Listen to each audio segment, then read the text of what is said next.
And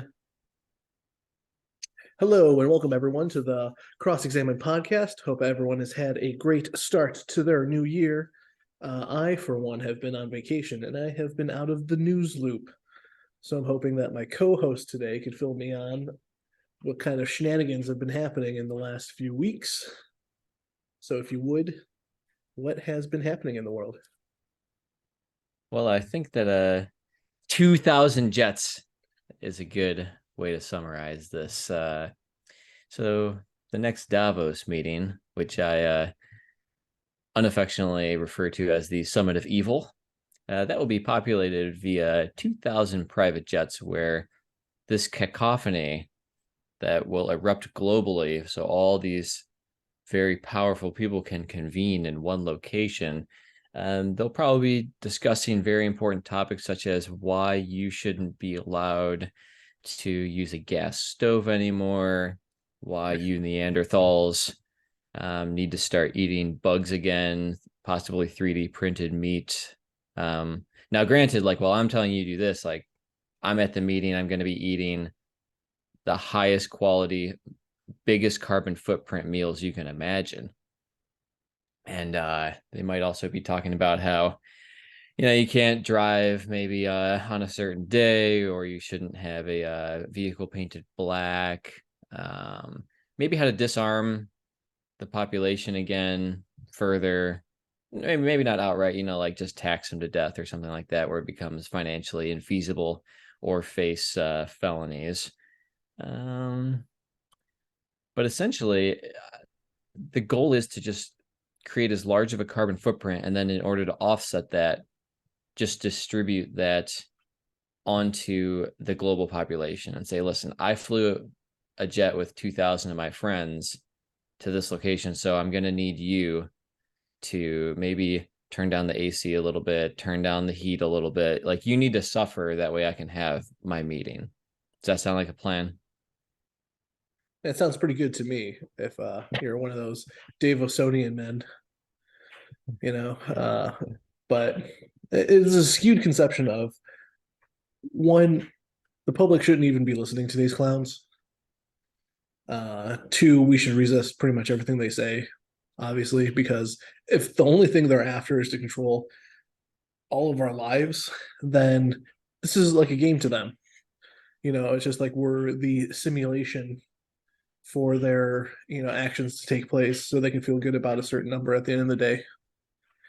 It is But interesting that, yep. yeah, people who don't have a lot of nearly unlimited wealth and a lot of assets, uh, they seem to be under this conception that other people would do the same thing as they would, which is, well, if I acquire enough wealth, I'm just going to go retire in a nice area with good weather and then spend the rest of my days doing what I want. Now, that might be the way that a lot of normal people do it, but you have to realize that people who are currently in positions of power also suffer from severe psychopathy. So it's never going to be enough. That's why people didn't stop when they made $1 billion after $100 million. Now they want more. Now they want political power. Now they want to expand their political power. Now they want to essentially, they want rules for thee, but not for me. Absolutely. And it's our job as a citizenry to push back against this nonsense. I just think I find it so hilarious. Okay, so you're telling me that the people at this climate change summit, I'm guessing that's what that is, isn't that they have that every year? Is that the same thing as the Davos summit?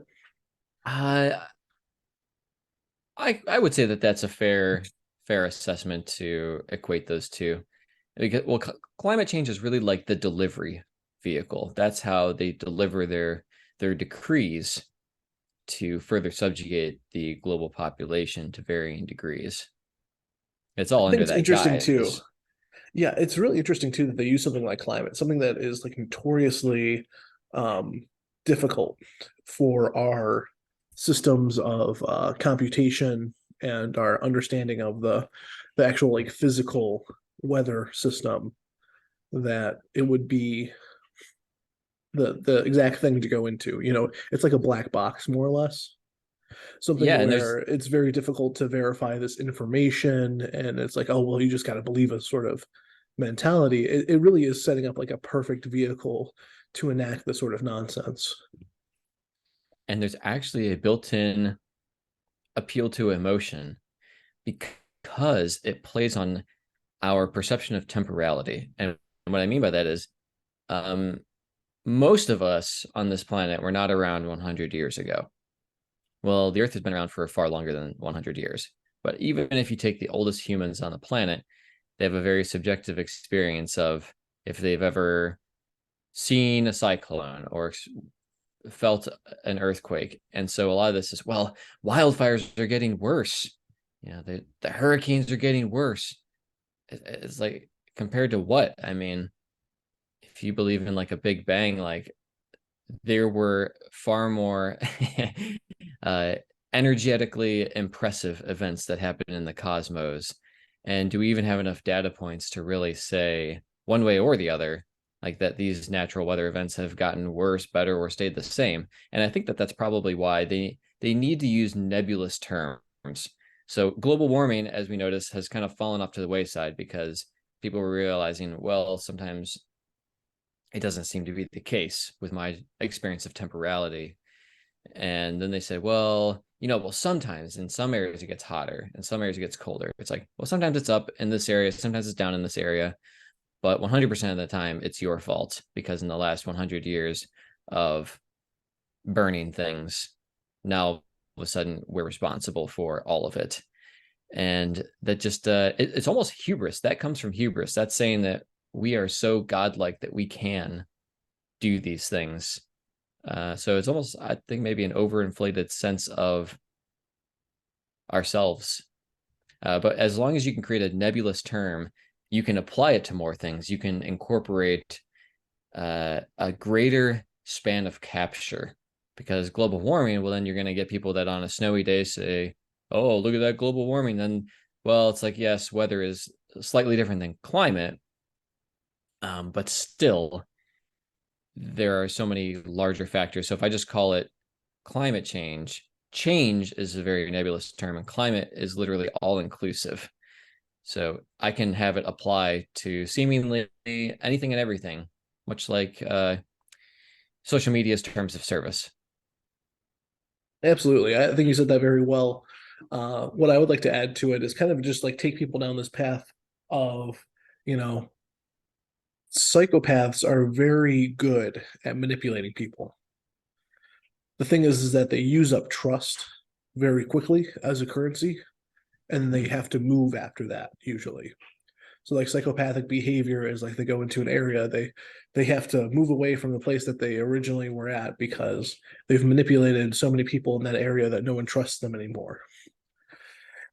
So they have to go move into a new area and start, building new relationships so they can abuse them quickly. And then like that's how they kind of like liquidate all the value from those relationships. Whereas, Oh, normal individuals end up like building relationships over time that start to kind of pay dividends. Psychopaths are like cashing in and cashing out all the time. So I think this is important for people to realize because you have to kind of go into this understanding that the people at the top are most likely psychopaths because psychopaths are very good at manipulating people. So you have like this dominant strategy going on, right? Where you have people at the top who are, I mean, one, they don't care about other people, which is kind of hilarious too, that they like, but they're going to try to convince you that they do. So you have to keep that in mind. And the reason why you have to keep that in mind is that when they come asking for things, you have to ask yourself, is this benefiting me? Is this benefiting them? Is it only benefiting them? Is it benefiting us together?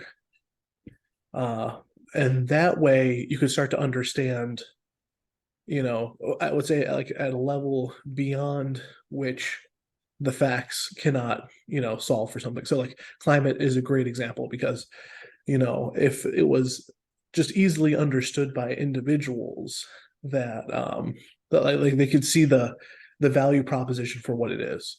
But because climate change is hidden within all of these like different propagandist terms of like extinction and all of this sort of what am I thinking of, like like apocalypse uh sort of ridden fantasies, we have to turn around and be like, well, is this guy really just trying to steal everything that I own, or is he telling me the truth?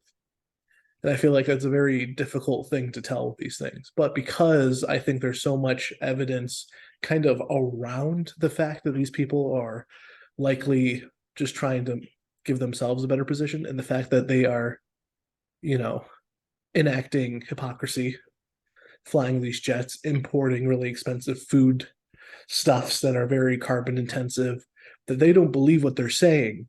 So likely they're trying to screw you over.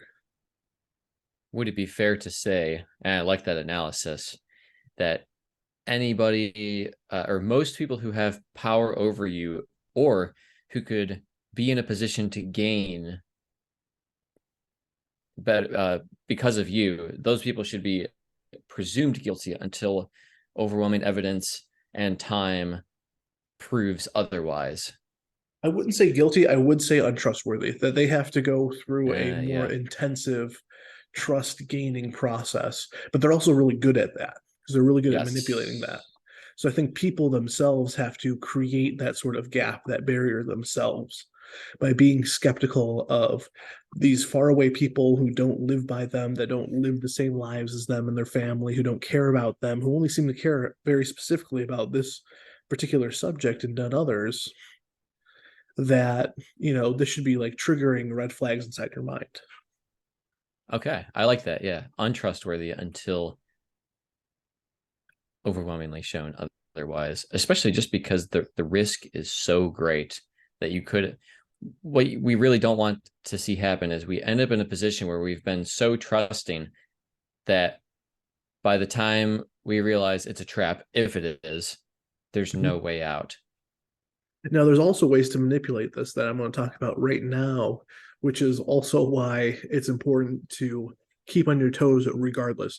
Because even if you have someone like Bill Gates who enacts some sort of signaling behavior, like donating most of his wealth for these causes, we have to keep in mind that this man is, I wouldn't say beyond the realm of scarcity, but he's pretty close to just having that. Most of his wants, like most of his needs are absolutely met, but most of his wants are also met. So it's an interesting paradigm that he could enact something like, to you and me, would look like a tremendous signal of good faith, which is to donate all this money. But when you realize that it doesn't really affect him that much, then you still have to wonder, it's like, well, all right, like, is he just doing this as part of a marketing ploy? Like, I'm not saying that Mr. Beast does this as part of like psychopathic behavior, but he even admits that it's part of his strategies when making his 20 or like 200 million view videos, that you have to do something absolutely outrageous in order to get the attention of other people. So, and this is actually for the benefit of Mr. Beast, right? Like, sure, he likes to make the videos, but at the same time, like he's going to try to make that money back.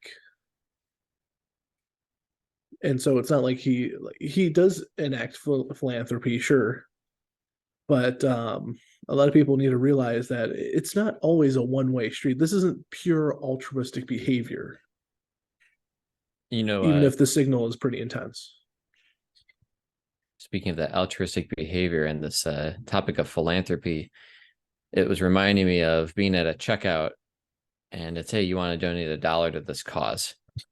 And without getting too heavily into it, I guess it's just good to briefly bring up, because I think it's important. Those companies are just using your money to write a check to an organization where they look good, donating your money, and then they just have a tax write-off. And also, a lot of those organizations, some of the least efficient organizations, I'll call them, the actual cause might be getting 3 cents on the dollar.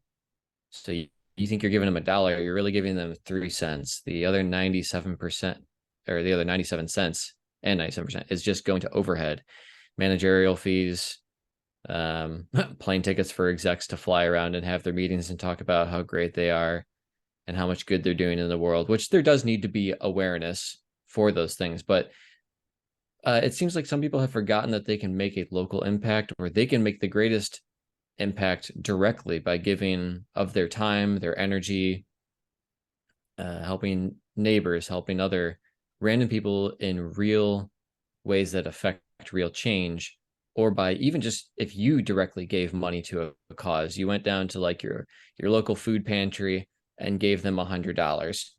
That's better than if you gave $100 to a store that funneled it through an organization, and so everybody takes a little bit. There's some sponsorships and agreements, and then they distribute it to a distributor who distributes it to the food pantry that you could have just given $100 to, and maybe they end up with $5. So uh and we've just we've like outsourced our compassion because we're tired and society is complex. But it is very important to keep that fire and that drive and really evaluate things. Don't relinquish your ability to analyze data and discriminate against data and look at one way or the other. Hey, are these people, what do I think that these people are going to work against me, and what are the chances that they would be working against me, and if they were, how would I protect myself against things like that? Absolutely. And on top of this too, like we're tired in society because of fuckers like this. You know, they're exactly the reason why we have to keep toiling. It's our savings are being eroded away for the benefit of these rich fucks. Yeah, and you have things like food prices that are skyrocketing, and one of the ways to look at this could be with a high index of suspicion. So perhaps a lot of food has been going up in value, and so people who do live paycheck to paycheck, or who are just assessing the value of what they used to pay versus what they now pay, they're saying, well, what are the alternatives? I can't buy this anymore. So where's the exit strategy? So what I would say is a good index of suspicion is think about eggs. So that's kind of like the latest hot topic. Is for a lot of people, eggs have doubled in price or gone even higher. Well, eggs used to be an incredibly inexpensive food. Even if it was $2 for a dozen eggs, that's $1 per 6 eggs. People pay $5 for a latte at Starbucks daily and don't think twice, or it's a perfectly acceptable, even though expensive, choice. They acknowledge it's a lot and they're still going to do it. And then all of a sudden, eggs go from $1.36 to $2, and everybody's going insane because they're used to it being cheap. But that was one of the last healthy and cheap foods available. And in some places, I've even seen pictures where they reported that they were above $10 per dozen. So if you wanted to look at this again with suspicion, you would say, well, that was the last escape. It wasn't out. And the powers that be need to seal up all the exits. So if I'm going to burn your house down, I don't want you to have a back door to get out of after I bolt up your front door. I need the house to burn down with you inside of it. So I can't have anybody with 1 foot off the rug. I want everybody on the rugs. When I pull it, you all fall. Therefore, if you have, let's say, a propane tank outside of your house and your oven's hooked up to it, well, then if I cut your power because you're a social dissenter and you've said things that the government didn't like, and we're going to try to punish you and force you to bend the knee to retract your statements or to otherwise just subjugate you, if I cut your power because of your social credit score, well, if you can still cook food, then I haven't really fully captured you. So it's about full capture, not just compliance, but forced submission. And so you will eat these low quality, empty calories and sugary snack foods, and you will buy the same for your kids. And then you'll force them into this crazy roller coaster of blood sugar, so they're more ungovernable and suck down pop beyond anything that is reasonable, or soda, as some other people might call it. So you get diabetes, kidney injury, blood vessel injury, hormonal disruption. You become sicker by the year. So you're captured by the pharmaceutical industrial complex. You're enslaved to insurance coverage. And then this idea is instilled in you that you need the government to save you and to keep those bad companies from making your drugs, which they are drugs. Yes, they can be medications, but they're just drugs approved by the greatest mafia of them all. We need the government from making these companies make our drugs unaffordable, even though you wouldn't even need them in the first place. But we walked too far into the trap. So that's, I kind of wove in like the eggs there and the oven thing, but it's like, why would all of a sudden gas stoves be a big deal? Of all the things that, like washers and dryers, we could just hang our clothes up. Not everybody, some people live in apartment complexes and high rises, I get that, but there are a lot of suburban areas where people have a plot of land. So washers and dryers are one of the most energy intensive things. Like it's a single digit percentage of total energy usage, which is an enormous energy consumption. So if we really wanted to reduce energy usage or carbon footprint, you'd think that they would look at a pie chart and whatever has the largest slice, figure out how to reduce that. Right. But No, I but think they you're don't. you're absolutely right. There are a few trade-offs, of course, that come with it because it's like, okay, so you have to have some sort of human labor involved in order to dry the clothing, which I understand that people want to get away from. But at the same time, if you're looking just purely at energy consumption, obviously that would be something to consider. So not only do I agree that I think the intent is full capture, is full submission, I think people need to realize that the answer is two prong. Oh, you could actually say it's three prong. I'm sorry, I'm going to walk that back. So the three prong answer is that one, recognize that there is something that's like an external government that is trying to control you. But two, realize that in America, you are also the government. And I think people need to sort of like, own up to that sort of, if you're a citizen, you're the government. That's why it says we the people. So in Wow. many ways, you like you have I to, love it. yeah, no, exactly. And like, but I think people like they feel like they don't have authority. You are the authority. You're just not living up to your standard of it. We need to protect the people who are doing the good job. And what I mean by that is like the people who are creating good, wholesome food that are absent of any of these extraneous chemicals um, that are known to have, you know, adverse effects to human population. We need to protect not only your own homestead, but your neighbor's homestead, and then your neighbor will protect yours. The way to building these communities isn't necessarily to just try to be some sort of like bunker down survivalist. It's just me against the world, and I'm gonna listen to everything through my fucking radio. It's to be part of the human, condition itself. Yeah, you have to be part of the human community. And the Revolutionary War was won not just because everyone decided that they're going to do whatever they wanted, but because it was an organized effort to overthrow what was opposing them. And yet at the same time, built into that was not this weird sort of like Soviet utopia that was going to come afterwards. It was a recognition that everyone had their own right to do whatever they wanted. So it's like we have to have this combination sort of feeling of community and privatization. I think if we kind of go back and have a nice relook at how the founding fathers felt, what they thought, um, in regards to human autonomy, would greatly benefit us in this age in which the psychopaths are slowly and creeping into everything that we hold dear. That was fantastic and such a wonderfully empowering message, and way better than insinuating that it's your patriotic duty to pay at the pump, go bankrupt at the grocery, and live in the Stone Ages while other countries burn all forms of fuel and perform human rights abuses because they are the chosen ones, not you. Because Right. you're the And colonizer. right, exactly. And this is like the sort of lies portrayed by the media, but the media is not above you. You know, you as the people, you outnumber them. You outnumber them so ridiculously much. It is mind blowing. They are little, tiny, insignificant insects that you don't need to listen to.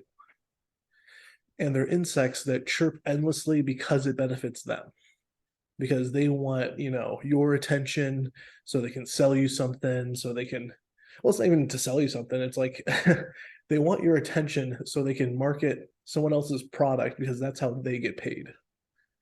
Um, and what do they give you in return? They give you really shitty commercials and they make you feel like shit. This is not a good trade-off for you, the human being. This is not improving your life at all. I think, getting rid of all of Wow. these ridiculous outlived news studios and stations will be such a benefit. That is absolutely phenomenal. We're just sitting sedentary, being inundated with this propaganda, and then the commercials are possibly even worse. We're presented with this weird paradox of like happy families at the dinner table, everybody's laughing and smiling while they're telling me about this pharmaceutical whose side effects are sudden death, uh like respiratory failure, like organ failure, and everybody's like so happy. So I'm like hearing terrible words while I'm watching supposedly happy people. And then it goes back to the news and they're like, here's why the government shoving their fist in your ass is healthy for you. Here's why thinking for yourself is bad for your health. It's like, oh Right, right. man. The whole point of a doctor is to make them trust you with their knowledge and expertise because they think that there's a mutual benefit that can be achieved down the line of you making sure that they have their, like the doctor's living arrangements paid for, and the doctor makes sure that you're living a healthy lifestyle. It's ridiculous how it all of a sudden became listen to the doctor or else.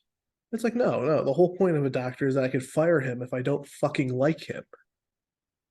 Yeah, they're like an attorney. They should be. If you like the case they're presenting and how they're presenting it, then it is ultimately, it should be your choice. And now it's even gone even further. It's not just, hey, listen to your doctor or else. It's, hey, listen to these specific doctors who prescribe to these opinions or Yeah, not else. not even your doctor. It's absolutely ridiculous. You're right. It's like, yeah, oh, your doctor. Well, I mean, that's